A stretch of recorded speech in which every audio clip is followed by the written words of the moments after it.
আজকের এই ঘটনাটি আপনার আত্মাকে জাগিয়ে তুলবে, এই জন্য অনুরোধ ঘটনাটি একেবারে শেষ পর্যন্ত দেখবেন। আজকের ভিডিওতে আমরা আপনাদেরকে একজন নাফরমান স্ত্রীর কাহিনী বলে দেব, যার উপর আল্লাহ তাআলার আযাব নাজিল হয়েছিল।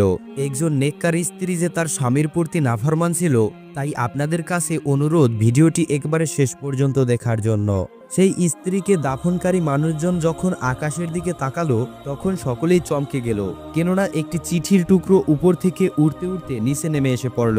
সেই চিঠি মৃত্যু স্ত্রীর উপর এসে পড়ল। দর্শক, যে জবান থেকে নাশকর বের হওয়া বন্ধ হয়ে যায়, মিথ্যা কথা বলা বন্ধ হয়ে যায়, সেই জবান থেকে বের হওয়া যে কোনো দোয়া ফিরিয়ে দেওয়া হয় না। বনি ইসরায়েলের মধ্যে একজন ইবাদতকারী মহিলা ছিল। তিনি মানুষের সামনে অনেক বড় একজন ওলি ছিলেন। মানুষের সামনে সে আল্লাহর প্রিয় ছিল, তবে আল্লাহর কাছে প্রিয় নয়, বরং নাফরমান ছিল। তবে তাকে অনেক বড় ইবাদতকারী মহিলা মনে করা হতো। তার লক্ষ পরিমাণ ভক্ত ছিল, যারা তার দ্বারা দোয়া করানোর জন্য আসত। সময় অববাহিত হতে লাগলো এবং একদিন এমন হলো যে তার প্রাণ চলে যায়, অর্থাৎ সেই মহিলাটি মৃত্যুবরণ করে ফেলে। এরপর সেই মহিলার কাফন দাফনের ব্যবস্থা করা হলো, তাকে গোসল দেওয়া হলো এবং জানাজা পড়িয়ে তাকে কবরস্থানে নিয়ে যাওয়া হলো। কবরস্থানে নিয়ে যাওয়ার পর হঠাৎ করে সকলের নজর আকাশের দিকে গেল এবং আকাশের দিকে তাকিয়ে সকল মানুষ অবাক হয়ে যায়, কেননা আকাশ থেকে একটি চিঠির টুকরো উড়তে উড়তে সেই মহিলার উপর এসে পড়ল। মানুষজন যখন সেই চিঠির টুকরোটি উঠালো এবং তা খুলে পাঠ করলো, তখন তাদের পায়ের নিচ থেকে জমি সরে গেল।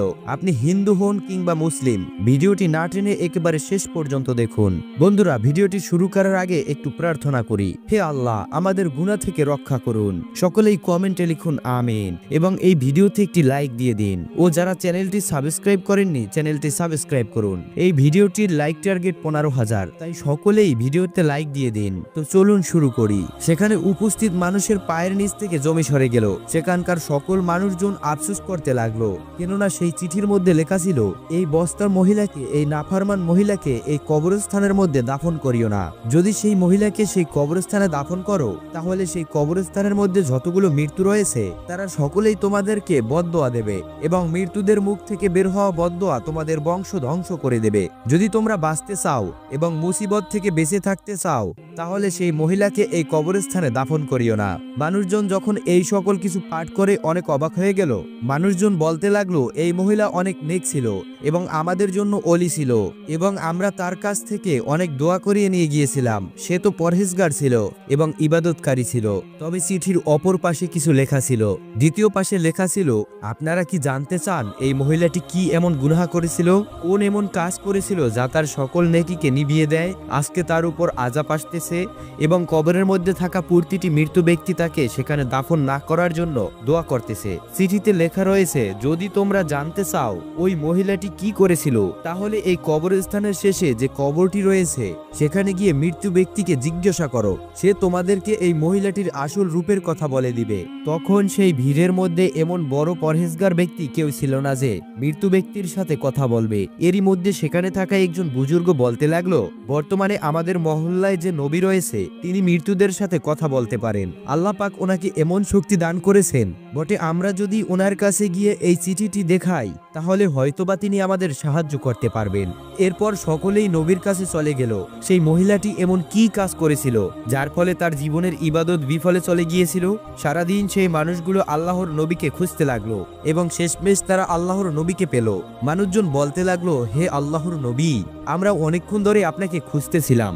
এই নিন, এই চিঠিটা পাঠ করুন এবং আপনি পাঠ করার পর আপনার যা মনে চায় তা করুন। এরপর নবীজি সেই চিঠি পাঠ করলে মানুষজন বলতে লাগলেন, হে নবী, সেই মহিলাটি তো অনেক পরহেজগার ছিল এবং ইবাদতকারী ছিল।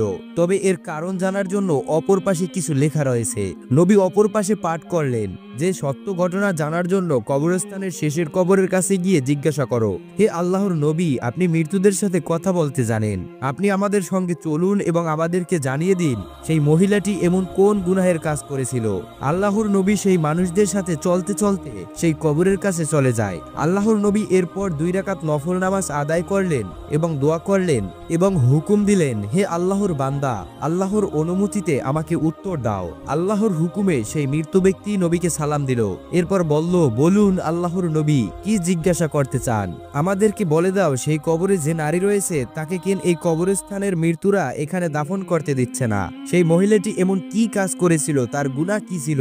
তখন সেই ব্যক্তি আল্লাহর হুকুমে বলতে লাগলো, আসল কথা হলো সেই মৃত্যু মহিলাটি আমার স্ত্রী, আমি তার স্বামী ছিলাম। সে নামাজ আদায় করত, ইবাদত করত এবং রোজা রাখত আর সারাদিন কায়েম করত এবং পুরো রাত সে ইবাদতে কাটিয়ে দিত। তবে সে ইবাদতকারী ছিল, কিন্তু আমি গুনাহগার ছিলাম। আমি গুনাহের পর গুনাহ করছিলাম। তবে আমার স্ত্রী একজন ইবাদতকারী ছিল। আমি গুনাহ করলে আমার স্ত্রী আমাকে তা দিয়ে খোঁটা দিত। সে বলতো, তুমি একজন নেক স্ত্রী পেয়েছো, তারপরেও তুমি গুনাহের কাজ করে বেড়াও। আমি দোয়া করতেছি কিয়ামতের দিন যেন আল্লাহ তোমাকে আমার সঙ্গিনী না বানায়। যখন যখন সে আমাকে আমার গুনাহের জন্য খোঁটা দিত তখন আমার অনেক খারাপ লাগতো। একদিন আমি তার খোঁটাওয়ালা কথা শুনে সহ্য করতে না পেরে আল্লাহর নিকট হাত তুলে দোয়া করে তওবা করে নিলাম। আমার স্ত্রীকে সাক্ষী রেখে আমি তওবা করেছি, হে আল্লাহ, এরপর থেকে আমি আর কোনো গুনাহ করব না, তুমি আমার তওবা কবুল করো। মন থেকে তওবা করে দোয়া করে চোখ দিয়ে পানি ফেলার পর আল্লাহ পাক আমার দোয়া কবুল করেন। আর তারপর থেকে আমি কোনো গুনাহ করিনি। তবে আমার তওবা করার পর আমার স্ত্রী আমাকে খোঁটা দিত। সে সবসময় আমার অতীত নিয়ে কথা বলতো এবং আমাকে গালিগালাজ করত। সে তার ইবাদত করাতে গর্ব অনুভব করত। আমি সারাদিন কাজ করতাম, পরিশ্রম করতাম, এই আশায় যে আমি খেতে পারি আর না পারি, তবে আমার ইবাদতকারী স্ত্রী যেন খাবার খেতে পারেন। সারাদিন কাজ করতাম এবং বিকেলে বাসায় এসে আমি নিজে রুটি বানাতাম, খাবার বানিয়ে আমি নিজেও খেতাম এবং আমার স্ত্রীকেও আমি তা খাওয়াতাম। তাকে আমি কাজ করতে বলতাম না, এই কারণে যাতে করে তার ইবাদতের কোনো সমস্যা না হয় এবং সে নিজেও কাজ করত না। সে সকল কাজকর্মের ভার আমার উপর দিয়েছিল। তবে সে শুকরিয়া আদায় না করে যখন তার রাগ উঠত তখন সে আমার অতীত নিয়ে খোঁটা দিত, গালিগালাজ করত। আমি তওবা করেছিলাম, তারপরেও সে আমাকে খোঁটা দিত। আল্লাহ পাক আমাকে ক্ষমা করে দিয়েছিলেন, তবে সে আমাকে সবসময় গালি দিত এবং আমাকে কষ্ট দিত, যা আমার অনেক খারাপ লাগতো। আমি সারাদিন কান্না করতাম এবং তার জন্য খাবারের ব্যবস্থা করতাম। তার কারণে আমার চোখ দিয়ে 5টি সময় পানি বের হতো। কান্না করতে করতে আর সহ্য করতে পারলাম না, আমার মন ভেঙে যায়, আমার হার্ট স্ট্রোক হয়ে যায় এবং আমি মৃত্যুবরণ করি। মৃত্যুর আগে আমি দোয়া করেছিলাম, ইয়া আল্লাহ, আমার মৃত্যুর পর সেই মহিলা যদি জান্নাতে যায় তাহলে আমি জান্নাতে যাব না, কেননা সে নিজেই দোয়া করেছিল যে সে জান্নাতে আমার সঙ্গে থাকতে চায় না। আল্লাহ পাক আমাকে ক্ষমা করে দেন এবং আমার দোয়া কবুল করে নেন এবং সেই মহিলার দোয়াও কবুল করেন। সে বলেছিল, ইয়া আল্লাহ, কিয়ামতের দিন আমি এই ব্যক্তির সাথে থাকতে চাই না। এখন আল্লাহ পাক আমাকে আমার তওবা করার ফলে আমাকে জান্নাত দান করেছেন। আল্লাহ পাক তার দোয়া কবুল করেছিলেন, যেহেতু তুমি তোমার স্বামীর সাথে থাকতে চাওনি, বিদায় তোমাকে তোমার স্বামীর সাথে রাখা হবে না। তোমার ঠিকানা হবে জাহান্নাম আর তোমার স্বামীর ঠিকানা হবে জান্নাত। এরপর সেই ব্যক্তি বলল, ইয়া আল্লাহর নবী, সেই মহিলা আমার প্রতি নাফরমানি করার ফলে তার উপর শাস্তি নাজিল হয়েছে এবং তার সকল নেকি মুছে নেওয়া হয়েছে। এই সকল কিছু শোনার পর মানুষজন সেই মহিলাটিকে সেই কবরস্থানে দাফন না করে একটি খালি এলাকায় নিয়ে গিয়ে দাফন করে দেয়। যখন তার জন্য কবর খনন করা হলো তখন তার কবরের ভিতর পোকা মাকড়, সাপ বিচ্ছু চলে এলো। তাকে কবরে শয়ন করা হলো এবং তার মুখে সাপ এবং বিচ্ছু তার মুখে আক্রমণ করে ফেলে। এটি তার গুনাহের শাস্তি ছিল। সেই জবান দিয়ে সে নাশুকুর আদায় করত, সেই জবানকে এখন সাপ বিচ্ছু খেয়ে ফেলতেছে। শুধু জবানের কারণে আজকে তাকে জাহান্নামে যেতে হচ্ছে।